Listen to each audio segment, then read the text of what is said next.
videolõunatund Nõmme raadios. Tere maailm, mida me praegu vaatame jällegi teisest kohast ehk tegelikult oma Muhu kodust, tähendab Hiiumaalt, oleme me siis nüüd tagasi. Tänu kõikidele, kes meid toetanud on, tänu teile see masin üldse töötab ja me saame oma juttu teiega koos ajada. Aga kui ma rääkisin ennist Hiiumaast, siis me tulime Hiiumaalt ära, tähendab niimoodi, et mina tulin Sõru-Triigi praamiga ja siis minu kolleeg kirikuõpetaja tuli Orjaku sadamast, kuhu ta oli tulnud Saaremaalt väikse paadiga. Aga tuul oli hirmus kõva. See oli siis nüüd eelmine esmaspäev. No kuskil sellised meetri kõrgused lained. Ja ma räägin seda selleks, et see arusaamine, et kirikumehed ei oska nalja teha, ei vasta tõele. Tähendab, mina sõitsin sealt Sõru-Triigiga praamiga ja jõudsin koju, tema sõitis koju Kihelkonda, mis on seal teisel pool, aga tema tuli siis Orjaku sadamast paadiga. Ja kuna see tuul oli nii kõva, siis me õhtul veel helistasime teineteisele, ma küsisin ka, et kas tal nüüd kõik korras oli ja süda pahaks ei läinud ja mis iganes. Ja siis ma ütlesin, et miks sa selle paadiga sõidad, et Jeesus ju läks tormisel järvel, läks jala. Et sina kui kirikuõpetaja, et astunud siis paadist välja ja hakanud jala minema Saaremaale. Ja vastus oli minu arust väga andekas, ja okei, kui mina oleks jala hakanud Saaremaale minema, siis paat oleks ju maha jäänud. Nii et niisugune lugu. Nüüd enne, kui me läheme mingite asjadega edasi, siis meie siirad tänud ja õnnistused kõigile nendele, kes meid toetanud on, nii et me neid lugusid saame edasi rääkida. Aitäh! Ja siis ma hakkasin mõtlema, et ma nagu ei oskagi õieti selles saates selliseid suuri teemasid endale ette panna, sest tegelikult, kui ma kuulan ERR-i, see tähendab Rahvusringhäälingu raadiot või midagi muud, siis lausa piinlik on kuulata, et nad ei räägigi õieti mitte millestki muust kui presidendi valimisest, kusjuures presidendi valimine on üks asi, mis on tegelikult absoluutselt kõige ebaolulisem asi Eesti poliitikas. Tähendab, ainus asi, mis mul nõuanne on seoses presidendi valimise jälgimise sellega, on see, et võtke oma sõbrad kokku ja lööge käed ja hakake siis kihla vedama, kellest see president saab ja hakake siis, minul on küll niisugune kokkulepe olemas siin Muhu saarel, et ma olen kihla vedanud 30 euro peale, aga ma ei hakka teile ütlema, mis presidendi peale.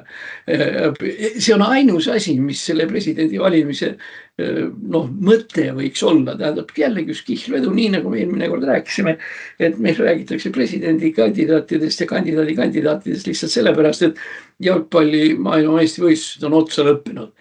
Aga ega siis ka ei pea presidendist rääkima. Lõppkokkuvõttes, kui me mõtleme selle peale, kuidas Euroopa meistrivõistlusel näiteks meie tubli tüdruk Eneli Jefimova näiteks, kuidas ta ujub. Jällegi igal juhul sama huvitav või veel huvitavam kui presidendi valimine. Tegelikult see nagu viitab suures osas ikkagi sellele, et piinlik lugu. Ühesõnaga, meil ei ole õiget ja korralikku ajakirjandust. Tähendab, meie ERR ja ajalehed ja nii edasi, nad ei oska millestki kirjutada ja nad ei oska kuskil uudiseid näha või isegi maailma elu kuidagi analüüsida või midagi taolist. On ikkagi see tühi auk või nagu öeldakse hapukurgi hooaeg, ja siis see presidendi värk nagu täidab selle ära. Muidugi huvitav oli praegu see, kuidas meil tekkis vähemusvalitsus. Tähendab 101 liiget on ja praeguses jaotuses on koalitsioon ehk siis valitsuserakonnad kokku, kes praegu võimul on, annavad kokku 50 häält, mis tähendab seda, et kui nad endale kuskilt 51 häält juurde ei saa, siis nad ei saagi nagu ühtegi otsust läbi viia. Ja muide, kui niimoodi rääkida, siis see vähemusvalitsus ja nii edasi. Üks jõlepull lugu on veel seotud sellega, et meie formaalselt nagu sihuke tõsine ajaleht, peaks olema nagu see õnnetu Postimees. See nüüd ka selle asemel, et rääkida millestki normaalsest ja objektiivsest ja nii edasi, publitseerib Roheliste erakonna esimehe Marek Strandbergi artikli, kusjuures siin on isegi eraldi öeldud Marek Strandberg, marek.strandberg@postimees.ee. Ehk teiste sõnadega artikkel on tellitud erakonna, ja vot nüüd on väga tähtis, erakonna läbi kukkunud juhi käest, kes samas toimetuses töötab. No me võiksime üldiselt eeldada, et eks ole, toimetus katsub olla suhteliselt neutraalne ja nii edasi. Ja muide, see on Postimehe teine käkk siin viimaste päevade jooksul. Nad on kirjutanud ühe persooni loo üle 2 suure lehekülje piltidega Urmas Suklesest seoses sellega, et endine Haapsalu linnapea on kavatsenud hakata kandideerima Riigikogusse, just nimelt seal, kus ta siis ka elab. Ja selle asemel, et kirjutada millestki normaalsest ja nii edasi, selle asemel Postimees kirjutab Urmas Suklesele promo. Ma ei kujuta ette, tähendab, kui see nüüd oli tehtud raha eest, siis on see nagu enam-vähem okei. Iga inimene võib osta endale 2-3 lehekülge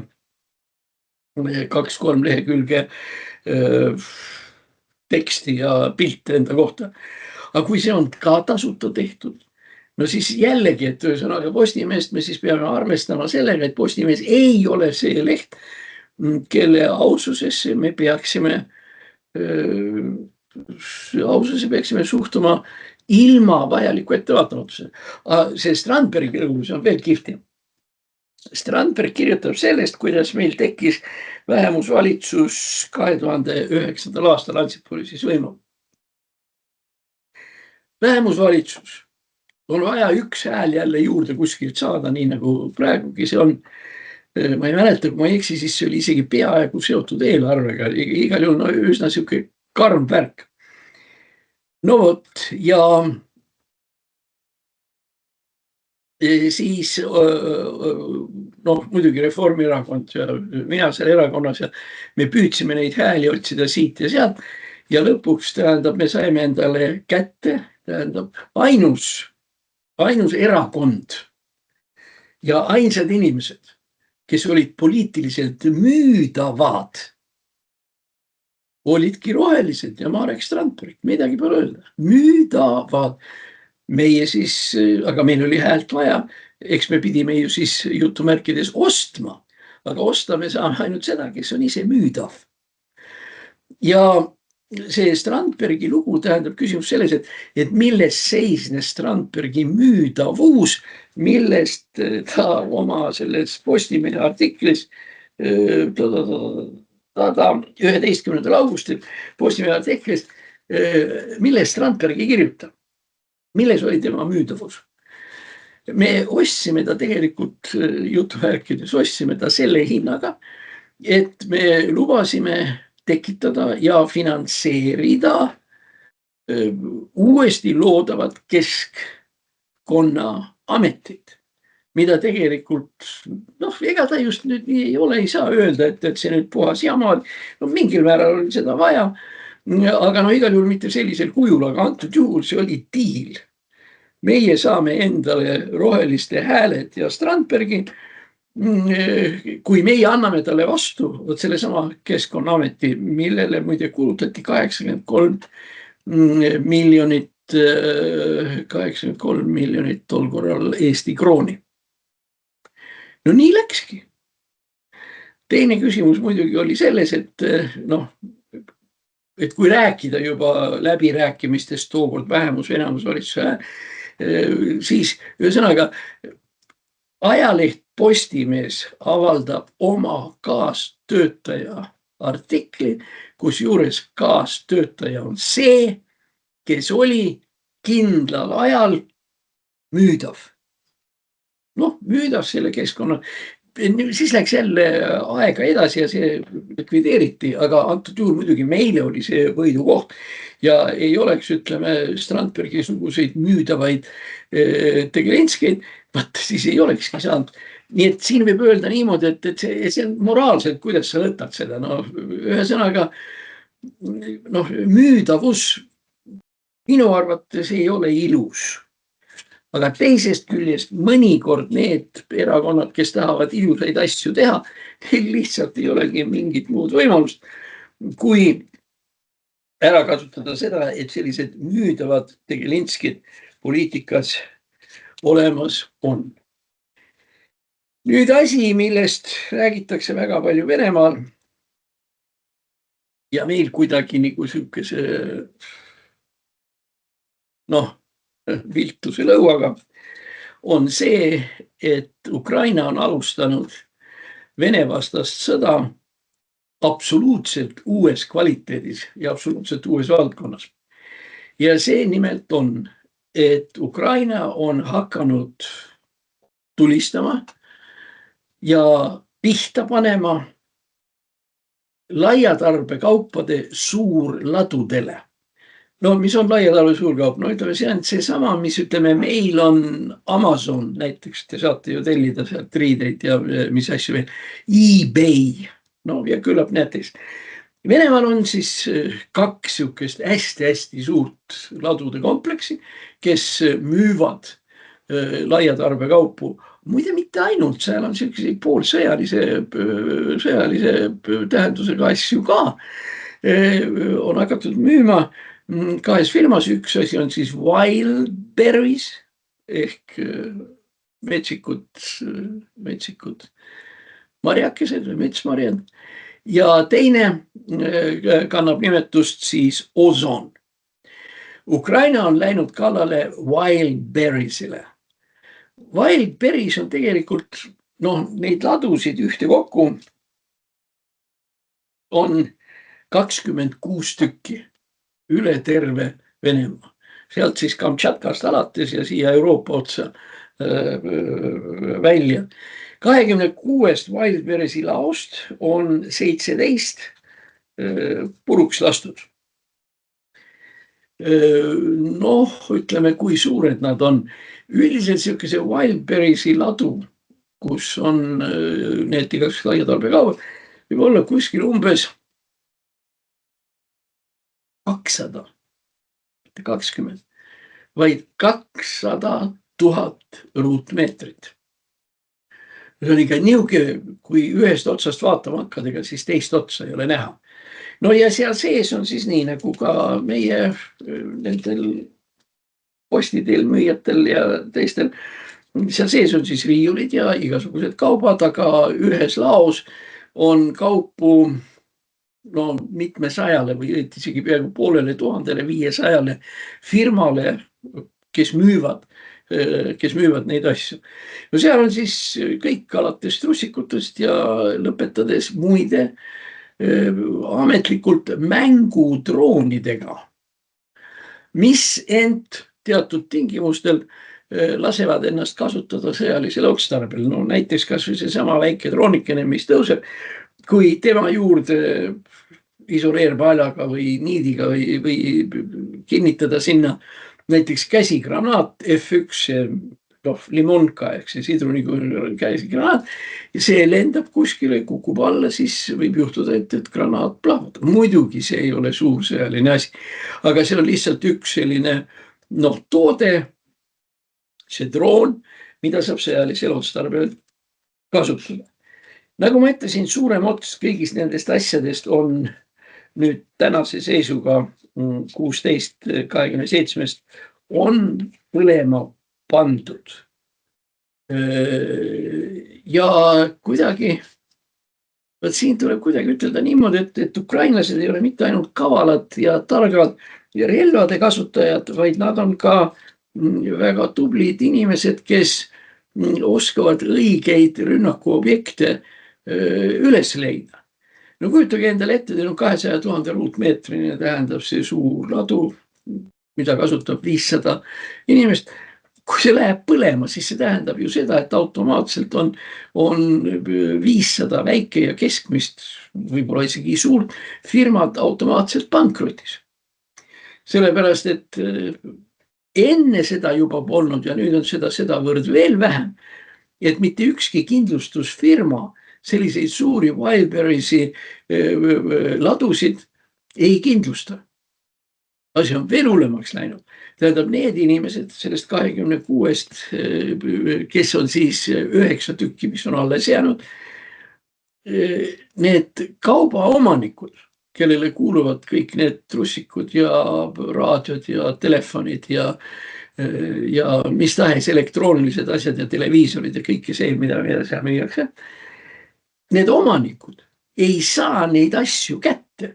Ehk teiste sõnadega, kui nüüd on näha, et Wildberry'sid tulistatakse ja nii edasi, omanikud, kelle asjad need seal laos on, nende loogiline reaktsioon on ju see, et sa lähed sinna, et sa tood oma kola ära, et vähemalt sul ei panda põlema ja ei tapeta maha kogu seda sinu vara, mis seal olemas on. Wildberry's välja kaupu ei anna.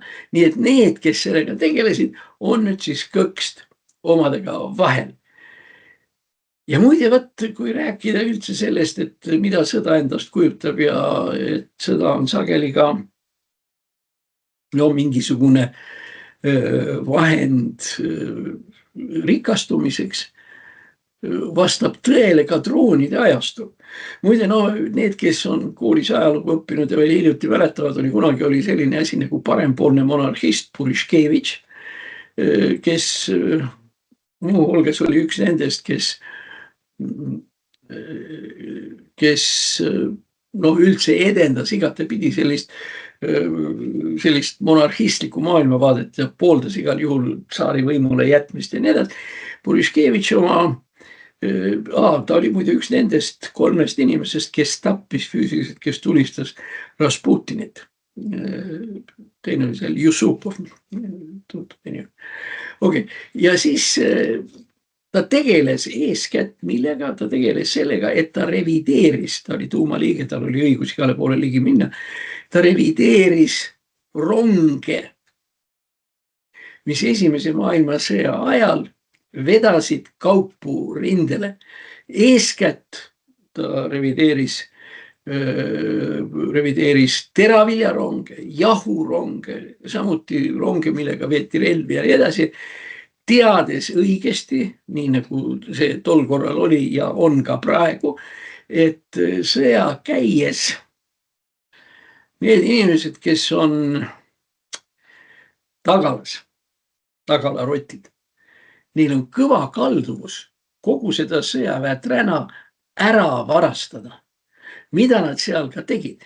Muide, üks Eesti inimene oli ka natukene seotud selle Puriškevitši kampaaniaga, kontrollides eeskätt sanitaarronge, et sealt ei varastataks sööki ja igasuguseid medikamente ja nii edasi.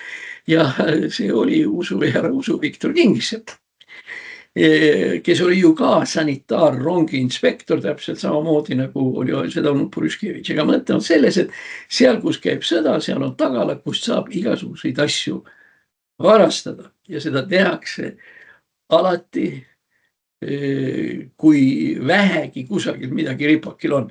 Muide, ega vargus on ju põhiline idee ka selleks, et miks ehitatakse Rail Balticut. Rail Balticut ei ole ju kellelgi vaja, tähendab kitsad rööpad, millega kuskile ei pääse, jõuad lõpuks Läti piiri äärde või Tallinnast Pärnusse või nii edasi. Ja kui sa arvestad, tähendab, et tegemist on 8-9 miljardilise projektiga, siis on ju küsimus selleks, milleks seda vaja on. Ma olen seda enne öelnud ja kordan. Selliseid suuri projekte on vaja selleks, et saaks varastada. Igaüks varastab midagi. Muide, kui Pärnu vargustesse asi puutub, siis pärnakad on nüüd hakanud jälle edendama oma Pärnu lennujaama ideed, mis on ka täiesti tegelikult absoluutselt jabur. Sellepärast, et Pärnus tahetakse teha Rail Baltic, siis paned veel selle sinna ligi ja 4-realine maant. Tähendab, tule taevas appi. Ma arvan, et see on lihtsalt aja küsimus, kui tuleb välja, mida, kus ja kuidas on seoses Pärnu lennujaamaga varastatud. Ja ma kinnitan, et ma olen ütlemata imestunud, kui selgub, et vargust pole olnud. Peab olema, noh, mis me siis selle peale, see on nagu see filmis Jan Uuspõld läheb Tartusse ja seal on ju see piimapea autojuht, kes ütleb, no peab maitsma, no peab olema, eks ole, peab olema. Noh, vot nii ongi. Seal see varastamine peab olema, sest no mille muu nimel seda raudteed siis nii väga ehitatakse. Aga tuleme tagasi Venemaa juurde. Nagu ma ütlesin, seal oli siis 2 sihukest firmat. Üks oli siis see Wildberries ja teine oli siis vastupidi Ozon. No ütleme see Wildberriesi ladude varastamine. Vabandust. Wildberriesi ladude pommitamine ja maha põletamine sai alguse kuskil 1,5 kuu tagasi. Ja see oli lihtsalt see moment, kui Ukraina droonipiloodid nagu natukene proovisid, et kas see töötab hästi või ei tööta, selgus, et töötab hästi ja siis läks selleks massiliseks pommitamiseks, mis mõjutasid, no ma ütlesin, seal oli ju, noh, seal võis olla kuni 500 kundet või omanikku, aga paneme siia juurde, tähendab, omanikel põles kõik maha. Nagu ma ütlesin, trussikud ja rinnahoidjad ja mis kõik veel. Aga tegelikult ilma jäid ju tegelikult 100 000 Vene inimesed, kes olid Wildberriesi kaudu need asjad endale ostnud. No nii nagu meie ostame Amazonist või eBayst, nii olid ka nemad ka. Ja oli ilusti rahakene sinna ära makstud ja nüüd palun väga, kõik Wildberriesi ladu ei ole, tellitud asju ka ei ole. Nii et ukrainlased selles mõttes tabasid ära ikka väga sünge koha. Et nad märkasid, et see on üks koht, mis on tegelikult väga haavatav ja isegi mitte vähem haavatav kui need sõjaväe lennuväljad ja sõjaväebaasid, mida nad on pommitanud. Aga nüüd tuleme tagasi selle Ozoni juurde. Natukene läks aega, kus selgus läbi Ozoni, aga selgus ka läbi Facebooki ja YouTube'i, et osa nendest asjadest, mis laos olid televiisorist trussikuteni ja triikrauast kuni lõhnaõlini, et osa neid asju on reaalselt müügil.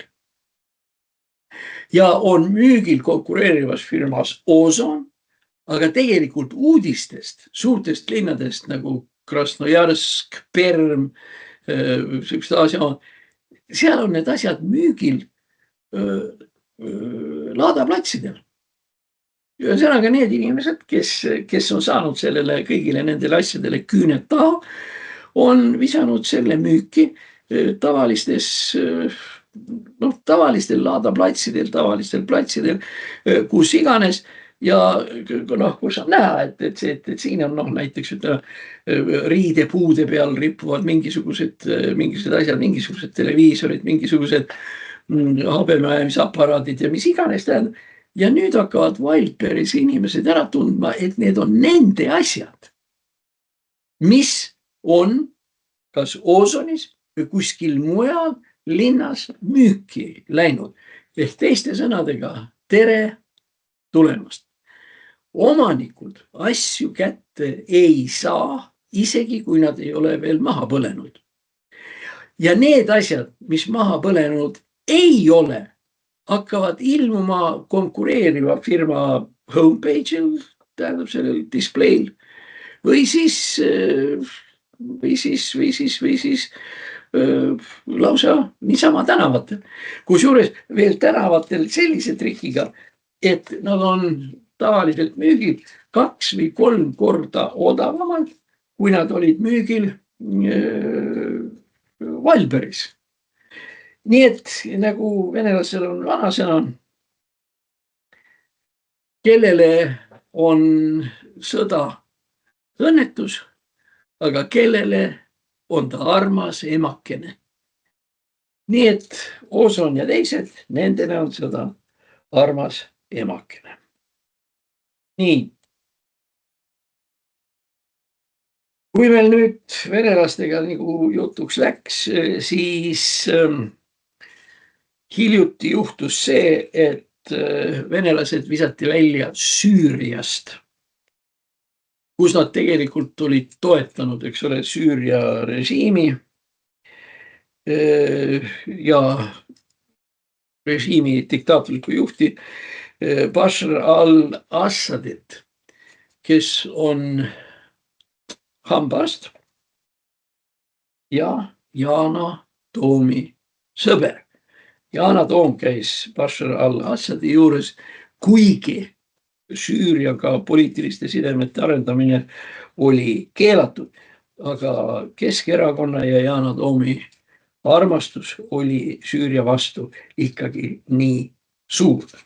Ainus asi, mis nüüd Süürias venelastel alles jääb, tähtis tuleb kokkuvõttes Vahemeri ja mis iganes, seal on siis nüüd niimoodi, et neile jäi alles ainult üks sõjasadam.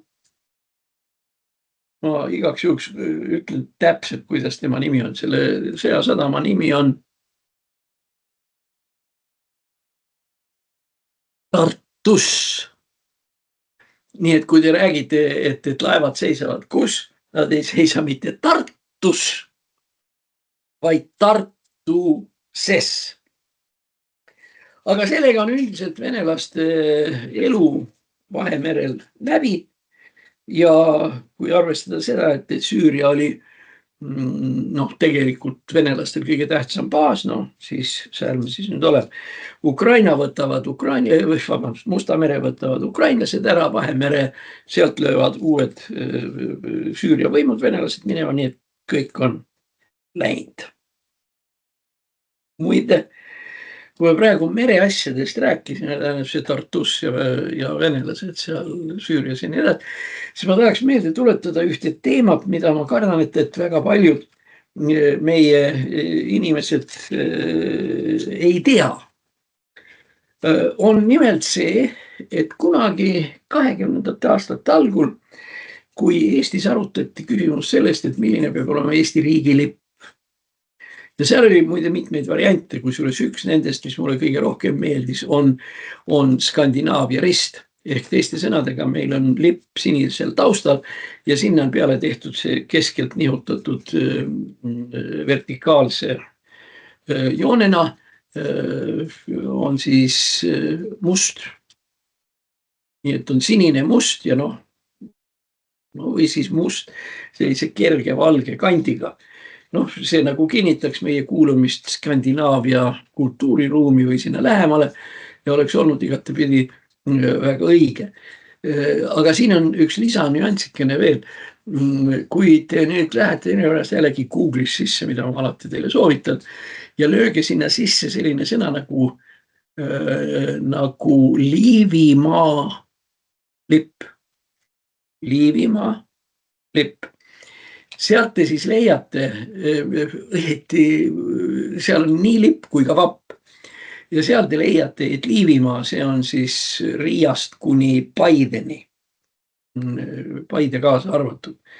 Ja Peipsist kuni Pärnuni ja Saaremaani, see nõndanimetatud hästi tuntud nimega Maarjamaa, selle lipp ja selle embleem oli valgel põhjal must rist, mis oli siis ka Liivi ordu selline embleem. Te olete mingites vanemates filmides võib-olla juhtunud ka nägema, või minu pärast isegi kas või selles filmis Malev, kus Ott Sepp mängib Urut. Nendel rüütletel siis tol korral oligi valged mantlid ja must rist siin niimoodi. Ja see oli niimoodi 400-500 aastat. Nii et isegi kui me oleksime tahtnud teha lipu niimoodi, et valge musta ristiga, siis sellel oleks olnud 400-aastane traditsioon. Sinist risti muidugi ei saaks kasutada, seepärast sinise risti ja valge taustaga meil juba Soomes lipp on ju olemas.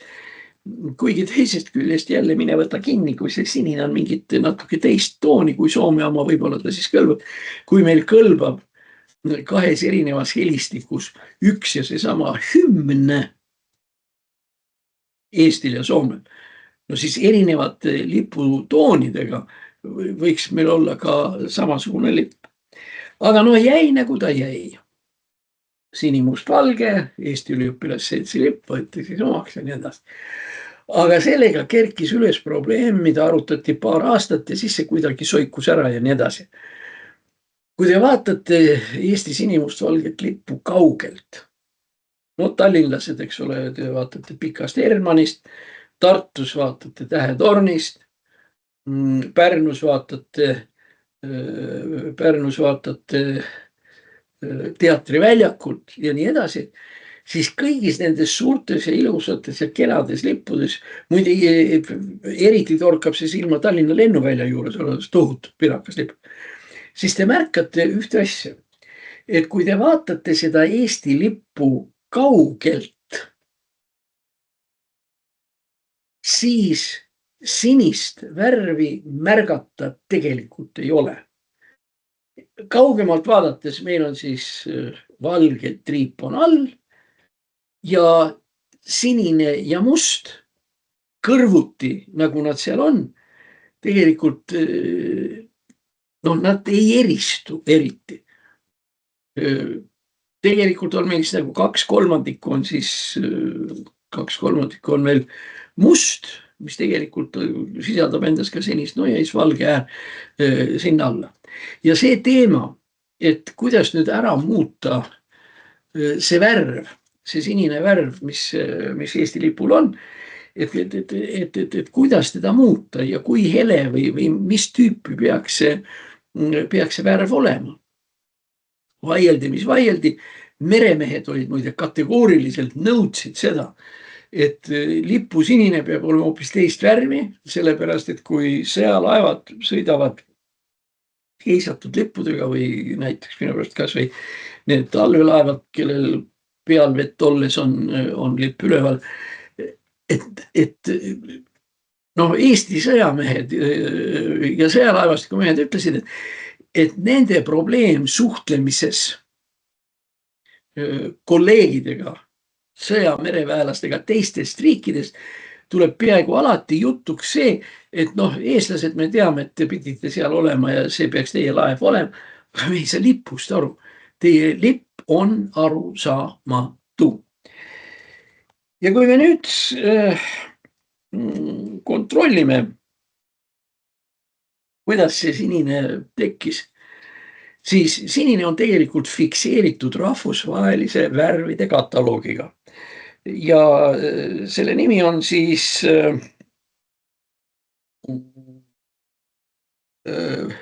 POB.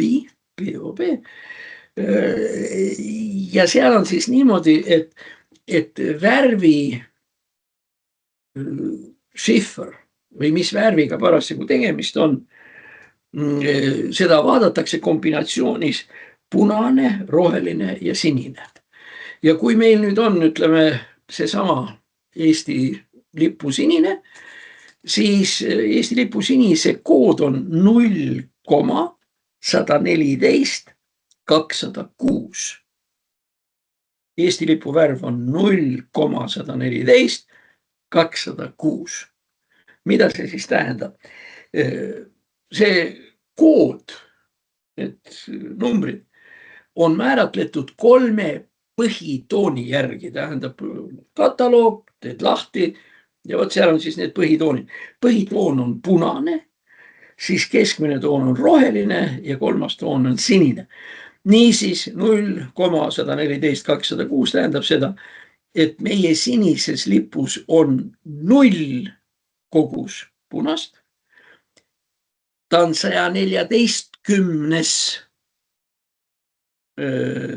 Värv rohelist ja 206 värv sinist. Niisiis meie lipu värv 0 punast, 114 roheline ja 206 siis sinine. Ja kui sa need asjad siis kõik kokku paned, siis sa pead kätte saama selle sama sinise, mis meil olemas on. Aga me hakkasime ju merest rääkima ja siin isegi mina rääkisin oma kolleegist, kes läks merele ja Süüria asjadest ja nii edasi. Sellepärast mul see lipu, see story üldse õieti meelde tuligi. Ja mina ütleksin küll, et see on tegelikult see koht, kus me peaksime oma lipu sinise peale tegelikult tõsiselt mõtlema hakkama. Sellepärast, et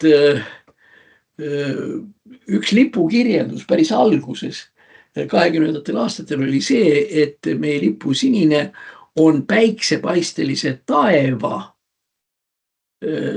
värvi. Päikseline taevas, sinine värv. Tegelikult see, mis me praegu näeme, on ju tegelikult ikkagi oluliselt teistmoodi, niisugune tumedam.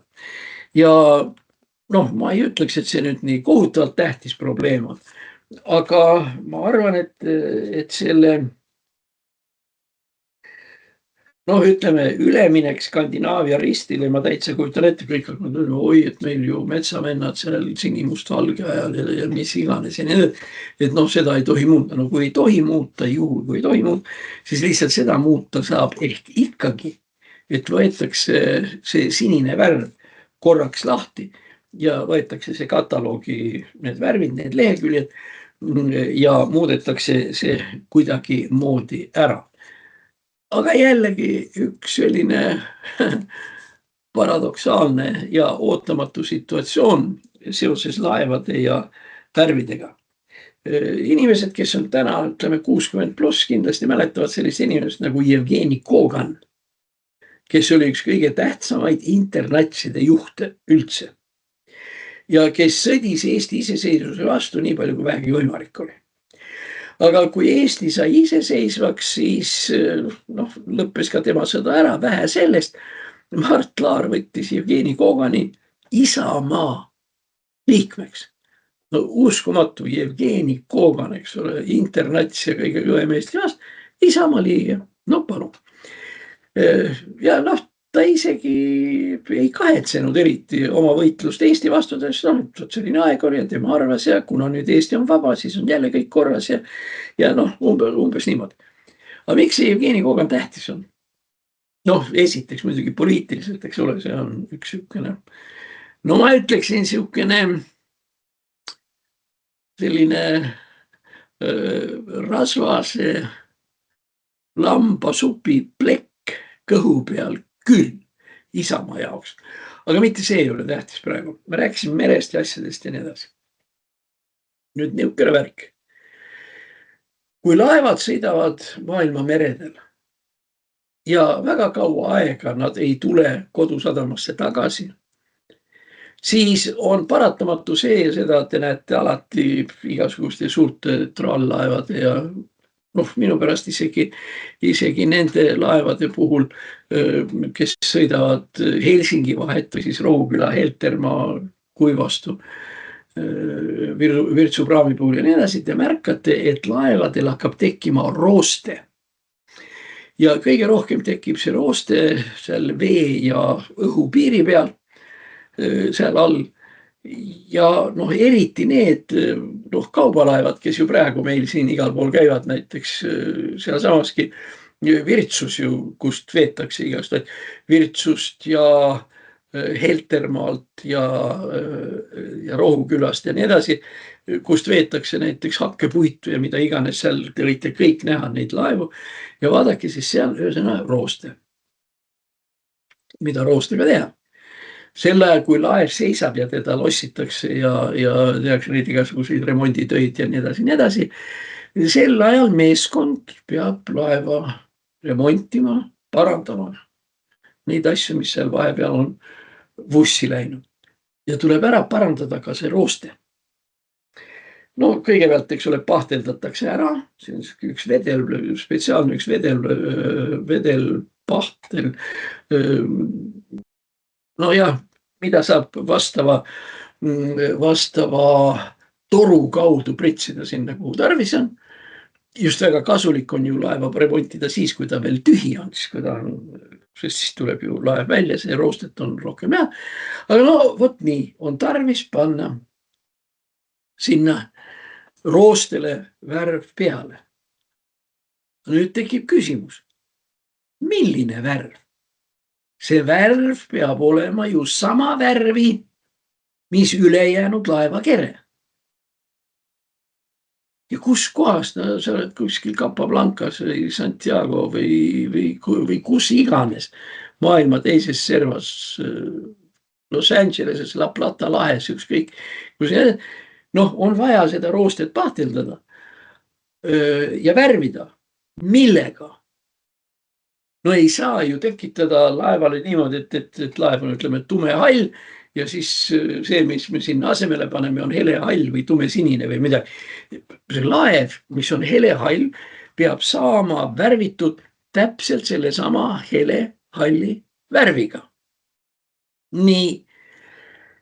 Ja kuna see niimoodi on, siis rahvusvaheline mereorganisatsioon on loonud kataloogi kõigist laeva värvidest.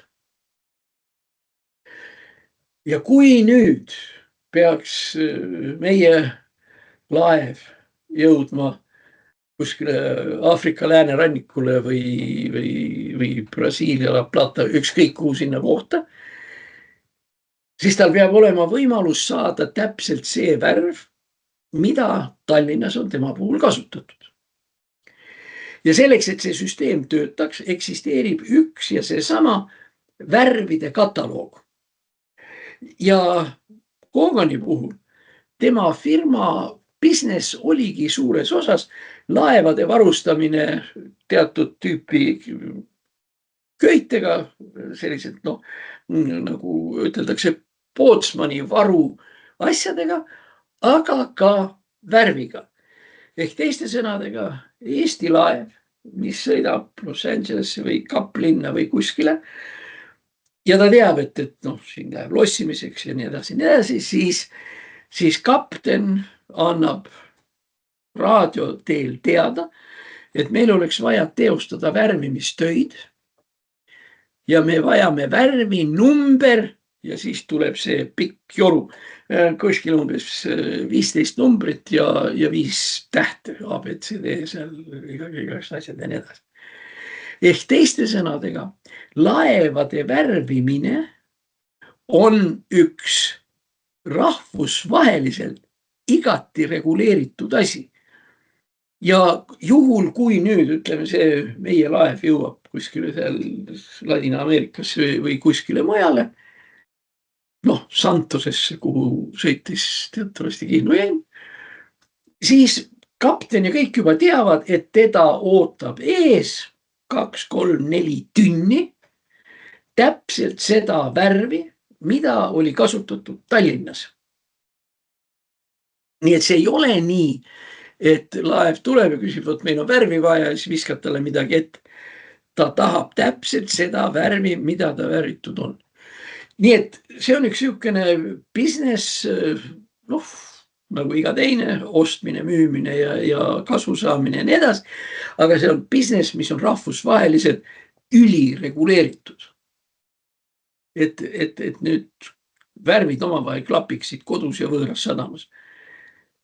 Ja eks ole, oli nagu oli, aga Jevgeni Kogan oli Eestis praktiliselt esimene, kes jagas ära, et siin on businessi koht. Ehk teiste sõnadega, ta õppis ära selle kataloogi.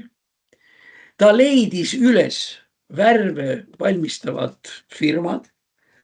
Ta küsis nende firmade käest neid asju, mida tal vaja oli ja selle tulemusena oli ta Eesti laevanduses, ütleme selline Pootsmani varustuse poolest kõige kõvem mees. Ta suri noorelt, aga ühesõnaga endine komsomolisekretär ja internats Eesti vaenlane ja nii edasi lõpetas oma elu eduka ärimehena sellises nišis või sellises augus, mille peale keegi enne ei tulnud. Ei noh, tuldi küll, sest noh, need värvikataloogid kehtisid juba nõukogude ajal üle maailma ja nii edasi. Aga lihtsalt, kus meie omad, meie mehed nagu ei saanud väga hästi aru, et siin vedeleb suur raha. No ja vedeleski. Tuli internaats Kogan, nüüdne isamaalane, kõige kõvem Isamaa eest võitleja ja Mart Laari sõber ja kõik värgid. Nii edasi. Tuli, nägi ja võitis. Nii, siis ma vaatasin, okei, siin meil sellest enam midagi väga. Okei. Kui meil täna juba on juttu sellistest vesistest asjadest, siis las ma hakkan nagu kaugemalt peale. Probleem on selles, et Tallinnas on üles kerkinud küsimus, mis saab Nevski katedraalist Toompeal. Kõige imelikum ja arusaamatum muidugi on see, et ka Eesti Luteri kirikus ja teistes eestikeelsetes kirikutes on ilmnenud terve rida seltsimehi, kes on Nevski katedraali säilitamise poolt iga hinna eest. No meie siit poolt võime siis vastuseks öelda see, et see säilitamise jutt, siin võib olla mitmeid aspekte, küll kulturoloogilisi ja turismi ja mis asju iganes. Aga me peame mõned asjad endale siinsamaski raadios selgeks tegema. Tähendab, punkt 1. See kirik on ehitatud lohakalt, halvasti. Kuidas juhtus? Sellepärast, et oli tsaari käsk ehitada õigeusu kirik Toompeale selleks, et fikseerida Vene üleolek Liivimaast ja Eestist. Me räägime aastast praegu 1905-1906 ja nii edasi. Aga kuna ehitamine läks kiireks, siis ei jõutud teha korralikku projekti ega lihtsalt ta käkerdati kiiresti valmis, et ta näeks välja nagu õigeusu kirik, olemata seejuures tegelikult õigeusu kirik. Teda ei pühendatud mitte ühelegi pühakule, vaid pühendati sõdurile, sõjaväelasele, kõrge mastaabiga kaabakale, Aleksander Nevskile. No see on umbes sama asi, kui keegi teeks Tallinnas kiriku pühendusega Adolf Hitlerile või Jossif Stalinile või tont teab kellele. See Nevski on midagi täpselt samasugust. Ainult selle vahega, et Hitleri kirikut meil ei ole, aga Nevski kirik meil seal on. Põhiline probleem selle Nevski kirikuga, esiteks, et ta on kole. Ja kõik hullem on see, et lollakad turistid, kui nad tulevad Toompeal, egas keegi ei tee pilti ju Riigikogust tule taevas appi. Pilti tehakse ikkagi sellest Vene kirikust ja on veel need, kes ütlevad, kui ilus see kõik on. Mis ilus jälle, seal ei saagi ilu olla. Kõige huvitav lugu see, et seal sees pole õieti ikoonegi. Ikooni ja niisama pildi vahe seisneb selles, et ikoon on maalitud pühendusega või pühendusest pühale vaimule. Sealsed on lihtsalt tavalised pildid. Need ei ole Jeesuse või Neitsi Maarja ikoonid, vaid need on sama väärtusega kui fotoateljees tehtud foto. Jeesuse portree või pilt, aga mitte ikoon. Muide, kuidas siin seda vahet teha, ma tuletaks selle meelde, võib-olla me oleme sellest isegi kuidagi rääkinud.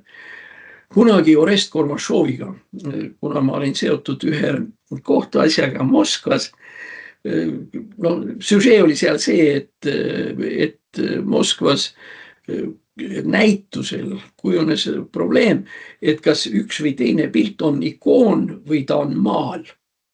See on omaette lugu, millest me võime kunagi tulevikus rääkida, aga siis Orest Kormašov aitas mind ja ta ütles väga, väga lihtsa asja, et selleks, et vahet teha, kas on Jeesuse pilt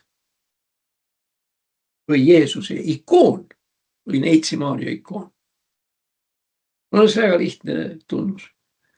Kui pildil on taha veel hullem ette kirjutatud kunstniku nimi, Ivanov 68 aasta, siis on tegemist pildiga. Ikooni puhul ei ole kunagi teada autorit. Sellepärast, et kunstnik nagu Andrei Rubljov näiteks, kui ta hakkab maalima Neitsi Maarjat ja nii edasi, siis ta maalib seda mitte oma andega, vaid tänu püha vaimu ilmutusele. Ja järelikult Rubljov ei ole autor. Autor on püha vaim. Tema on lihtsalt tööriist püha vaimu käes ja ei midagi enamat. No vaat, siis lähete Nevski katedraali, siis vaadake seal nõndanimetatud vene kunsti või mis asi see seal siis nüüd on. No väga hull lugu muidugi on see, et Nevski katedraal ja Pühtitsa klooster alluvad otseselt patriarh Kirillile, kes on siis Moskva vene õigeusu pealik. Ja sealt kaudu armee kindralstaabi 7. peavalitsusele, mis vanasti oli poliitpeavalitsus. Armee kindral Jepišev oli veel, selle ülem tuleb mulle meelde. Nii et ta ei ole kuidagi Eestiga ega millegi sellisega kuidagi seotud. Nii et meil on tegelikult nüüd Eesti territooriumil kirik, kes allub Moskvale ja Moskva nõuab sellelt kirikult ustavust Ukraina sõjale. Niisugune on see värk kõigi nende asjadega. Eks nad muidugi ju vingerdavad ka nagu maod, et oi, et me nagu neid poliitikaga ei tegele ja me mis ongi jama kuubis. Ma ei ole kindel, kas oleks kõige kavalam see Nevski katedraal sealt maha võtta, aga ausalt öeldes ma ei tunne, et mul süda nagu selle pärast ja minu usk ja religioon, usk Jumalasse selle all kannataks, kui me sellest rämpsust lahti saaksime. Aga seoses sellega mul lihtsalt tuli ette siin paar päeva tagasi, et siis patriarh Kirill, see, kes õnnistab vene relvi ja räägib sellest, millised kaabakad on ukrainlased ja kõik muu sinna ja nõuab seda sama hoiakut ka Nevskil, jooksis läbi ühe kommentaatori sellises jutus, kus ta rääkis natukene ka vene õigeusu kirik. Kirill, vene õigeusu kiriku pea, omab peale kõige muu veel ka järgmisi asju. Kaater hinnaga $500,000. Suur kaater, mille nimi on Pallada, hinnaga 2 miljonit. See on isiklik omand. Võt selle 500,000 kohta, ma ei tea, mis ta nimi oli, aga see teine on Pallada. Siis Gelendzhik, mis on siis seal all Musta mere ääres, seal kohe Putini kõrval ja nii edasi, on tal siis siuke maja, loss sisuliselt mahuga 2000 ruutmeetrit. Selle lossi ametlik nimetus kiriku kirjades on õigeusu kultuurikeskus. Niuke värk. Siis 7 korterit Moskvas, 3 korterit Peterburis.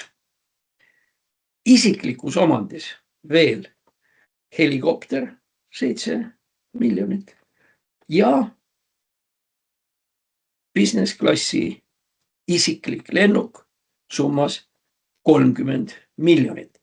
Nii, see on nüüd siis, kuidas patriarh Kirill mõistab Jeesuse ütelust, et te ei pea mitte mammonat koguma ja korjama. Nii, võib-olla siin paar asjakest veel. Okei. Nüüd siis on mingisugune tehtud ülevaade piirikaitsest, mis on ka tähtis oluline. Sõjaväelased hindavad, et kõige kõrgemal tasemel on piirikaitse Soomes, kus on siis kaitsemeetoditeks on siis betoon, traadid, okastraadid ja nii edasi. Kõrgelt hinnatud on Läti piirikaitse, no seda me teame. Ja peaaegu kaitseta, väga nõrga kaitsega veel eelmisel nädalal oli Leedu, eriti see Suwałki koridor, Valgevene ja nii edasi, kust kaudu nüüd siis igasugused pasatskid üle piiri tulevad. Eesti piirikaitset hinnatakse kõrgelt, aga loetakse, et suhteliselt nõrk fortifikatsioon, ehk see tähendab see riba ja need on okei, aga selle riba taga igasugused kaevikud ja nii edasi, et neid nagu ei ole. Nii et niisugune on praegu meil olukord seal piiridel. Midagi väga hullu kuskil ei toimu, sellepärast, et kui me räägime sellest, et Eestile võidakse kallale tungida ja nii edasi, siis tasub meeles pidada, et venelastel üldiselt kallale tungida ei ole mitte millegagi. Sellepärast, et kõik need Leningradi asjad ja kõik, mis neil olid, on nad ikkagi viinud nüüd ära alla sinna sõtta. Noh, üldiselt mingisugune jutt käib, millest nüüd Putin katsub iga hinna eest ennast välja vingerdada, et Venemaal oleks tarvis 300 000 mobilisatsiooni täiendavaks. Kuna praegu see sõdimine ei kuku ju Venemaal mitte kuidagi välja, nii nagu ma ütlesin, et ühesõnaga bussi see venelaste sõdimine ja territooriumi juurde vallutamine algab peale bussipeatusest ja lõpeb postkontoriga. See on see kogu see sinna. Aga selle 300 000-ga, millest räägitakse, tuleb arvestada seda, et ega sellest on vähe, kui sul on 300 000 matsi seal. Neil on vaja vormi, neil on vaja saapaid, neil on vaja relvi, neid on vaja õpetada ja need meie hulgast, kes on sõjaväes ikkagi käinud, ütleme niimoodi, et see, et sul korralikult jalamees ikkagi suudaks midagi teha, teda tuleb õpetada ikkagi kuskil pool aastat peaaegu või midagi taolist. Mind on treenitud 2 kuud ja ma olen kindlalt öelda, et mina nüüd küll päris täiemõõdulise sõduri mõõtu välja ei anna, kuigi see nii olnud. Ja viimane asi, mis ma tahtsin öelda, on see, et kui me räägime Venemaa ja seal nendest olukordadest 300 000 ja mis me neile selga anname, mis nemad neile selga annavad ja nii edasi, siis näide, ma lihtsalt tuletan meelde, äärmiselt tõsine probleem on üles kerkinud Krimmis ja ma arvan, et südames Putin praegu neab ise ennast, kuidas jõuab. Mida kuradit mul seda Krimmi vaja oli, sest me rääkisime, et kõik liitus Venemaaga. Krimmiga ei ole midagi peale hakata, sest Krimmis on täielik humanitaarkatastroof. Krimmist ei saa autodega inimesed välja, sellepärast, et sild on umbes. Mingisugused hullud, ma ei tea, mis seal öelda, 1000-2000 inimest tahavad Krimmi sisse sõita. Nad peaks ikka väga haiged olema, kui arvestada, milline olukord Krimmis on. Aga muidugi kõik need Venemaa praegused jamad taanduvad, see ongi see viimane asi, mis ma tahtsin öelda, taanduvad kütusele. Me oleme kütusest rääkinud ja ma olen ka nimetanud, mis nende erinevused on. Ühesõnaga, tavaline bensiin on mootorikütus A95 ja A92. Ei ole. Järgmine asi on diisel. Peaaegu ka ei ole, aga diislit on vaja selleks, et hakata saaki koristama. Ja selleks, et laevad sõita saaksid, on vaja masuuti. Nad on kõik tegelikult erinevad fraktsioonid. Ja kõige pullimlugu on see, et värske uudis, et A95, mis peaks olema suhteliselt kõrge kvaliteediline bensiin, meie sõidame ju A95, eks ju. Pull on selles, et see A95 lõhub Krimmis ja igal pool mujal mootoreid, sisepõlemismootoreid. Autol on üks asi, aga tegelikult, mis on võib-olla veel olulisem, pumbad. mootorpumbad, mis on vajalikud selleks, et saada pinnavesi kätte joomiseks, sest midagi kuskilt mujalt joogivett ju Krimmis ei ole, pinnavesi, pump ei tööta või töötab, siis töötab nädala, siis tuleb ta ära visata ja nagu need mootorimehed seletavad, põhjus on selles, et esiteks mootoris, tähendab sisepõlemismootoris klapid. Et kuna see bensiin põleb valesti, siis need klapid koolduvad. Ühesõnaga, nad ei ole enam sirged ja nad ei kata kinni, vaid nad on, ütleme, niipidi kuidagi koolduvad ja siis siit vahelt, see rõhk ei tule välja. Ja teine asi on kolvirõngad. Kolvirõngad on tahmas ja lendavad kuradile suhteliselt lühikese aja jooksul. Tulemus, pump ei tööta ja joogivett ei tule. See oli väga tore, see oli üks kohalik saade, ümarlaud nagu seal. Krimmi ülemused ja kõik seal rääkisid, kuidas ikka elu läheb ja mismoodi on ja kas see värk ja nii edasi. Ja lõppkokkuvõttes, kui nad rääkisid sellest, mismoodi pumpadega olukord on, siis ainus tõeliselt arukas mees oli asekuberner või see, kes ütles, et temal on ainult üks seletus, et see bensiin, mis sinna hädaga veetakse, on segatud vähemalt 3/4 võrra hobuse kusega, sest muidu ei ole seda praegust olukorda võimalik kuidagi seletada. Rääkisime me siin hops ühest ja teisest ja kolmandast asjast. Praegu, nagu te näete, siin on väike sihuke raamatukogu taga ja põlev ja näed, päike tuli välja. Me alustasime niimoodi, et vihma sadas ja vihma sadas väga jubedalt.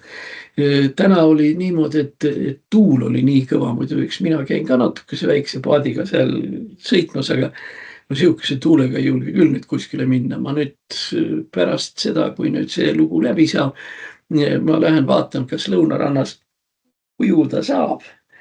Ega mulle see külm vesi eriti ei meeldi väga lihtsal põhjusel, sellepärast, et ma ei salli külma. Aga ma pean sinna minema, sellepärast, et kui ma vahepeal ujumas ei käi, siis mul sügisel, septembris, oktoobris tuleb kindlasti külmetus kallale, nii et see on selline karastamise värk. Nii et kui ma täna lootsin, et ma ei pea minema, siis nüüd võib-olla ma ei saa seda enam loota, sellepärast, et nähtavasti seal on näha ka, näete, siin on ju näha, kus kohas päike paistab ja kus kohas need on. Igal juhul aitäh kuulamast ja jääme järgmise korrani siitsamast Muhumaalt. Aitäh kõigile, kes te meid toetanud olete ja see tõesti väga tore ja väga liigutav. Meie omalt poolt siis katsume vähemalt selle tunni kuidagi nii tasa rääkida, et te tunnete, et te oma antud raha eest olete siiski ka midagi saanud. Niisiis, adieu.